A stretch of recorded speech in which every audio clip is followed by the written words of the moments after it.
கட்சி ஆளுகளுக்கு ஒரு நியாயம், எங்களுக்கு ஒரு நியாயமா சார்? சார் நான் சொல்றேன், அவங்களோட திட்டங்கள் எதுவா இருந்தாலும் ஒரு பெண்ணுக்கு பாதுகாப்பு இல்லைன்னா அது அது அது கண்டிப்பா அது ஃபெயிலியர் தான் சார். அது எந்த பெண்ணா இருந்தா நான் ஓட்டு போடல சார்.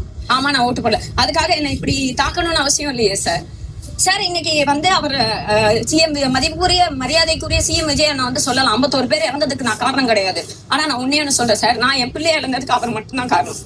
ஏன்னா ஸ்ட்ரெயிட்டா விஜய் அவர் சொன்னாருன்னு முட்டு கொடுக்க வருவாங்க. அவர் சொன்னாருன்னு சொல்லல. ஆனா இப்படி அவதூறாவோ இப்படி ஆபாசமோ பேசக்கூடிய இத்தனை ஆட்கள் இருக்காங்க, இத்தனை ஃபேக் ப்ரொஃபைல்ஸ். அவங்க கிட்ட ஒரு வார்த்தை பெண்கள் அப்படி பேசாதீங்கன்னு அவர் சொல்லியிருந்தா இன்னைக்கு நான் இதை இழந்திருக்க மாட்டேன் சார். ஃப்ரெண்ட்ஸ், நீங்கள் எல்லாருமே ஜூலி அக்காவோட பேட்டிலாம் கேட்டிருப்பீங்கன்னு நினைக்கிறேன். ரீல்ஸில் மட்டும் பயங்கரமாக பேசுகிறாங்க, நேரில் வந்து ரொம்ப காமாக அப்படி கூலாக வந்து பேசிகிட்டு இருக்காங்க. ஏன்னு தான் தெரியல. ஒருவேளை ரீல்ஸில் மட்டும்தான் அவங்களோட திறமையை காட்டுவாங்களோ என்னவோ. சரிங்க, அவங்க சொன்ன பாயிண்ட் மட்டும் நீங்கள் பார்ப்போம். என்னென்னா, விஜயண்ணா தான் அவரோட குழந்தை கலையிறதுக்கு காரணம் அப்படின்னு சொல்லி ஒரு குண்டு தூக்கி போடுறாங்க. அது எப்படின்னே தெரில.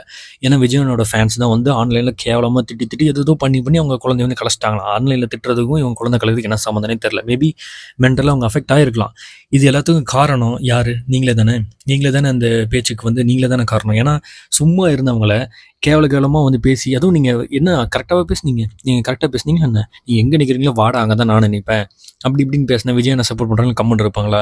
மேபி சில பல அன்எஜுகேட்டட் ஃபிலோஸ் விஜய் எனக்கு சப்போர்ட் பண்ணுறாங்களாலும் சரி, எந்த கட்சிக்காரங்களாலும் சரி, கெட்ட வார்த்தை பேசினா தப்பு தான், அப்யூஸ் பண்ணால் தப்பு தான்.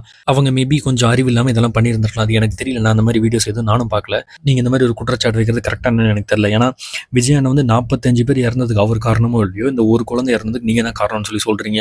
இது என்ன விதத்தில் அக்செப்ட் பண்ணிக்கிறனே தெரியல. அந்த இன்னொன்று வேறு சொன்னீங்களே, வல்கர் சொல்லி அந்த கெட்ட வார்த்தையில் திட்டுறாங்க, அது திட்டுறாங்க. ஏங்க டிஎம்கேலேருந்து எவ்வளோ பொண்ணுங்களை திட்டிட்டு இருந்தாங்க, அதெல்லாம் நீங்கள் கவனிக்கலையோ இல்லை பார்க்கலையே என்ன? அதுவும் நீங்களே கூட சொல்லி மாட்டிக்கிட்டீங்க. ஏன்னா உங்கள் வீட்டில் நடக்கிறது தான் தெரியும்னு சொல்லி. இப்போ உங்களுக்கு நடந்தப்போ தானே தெரிஞ்சிருக்கு. தமிழ்நாட்டில் நடக்கிற வேறு பொண்ணுங்களுக்கு நடந்த தப்பு, வேறு பொண்ணுங்களை திட்டினப்போ, ஹராஸ்மெண்ட் பண்ணப்போ அப்போலாம் வந்து எதுவுமே பேசலையே. அப்போ உங்களுக்கு தெரியலையே ஏன்?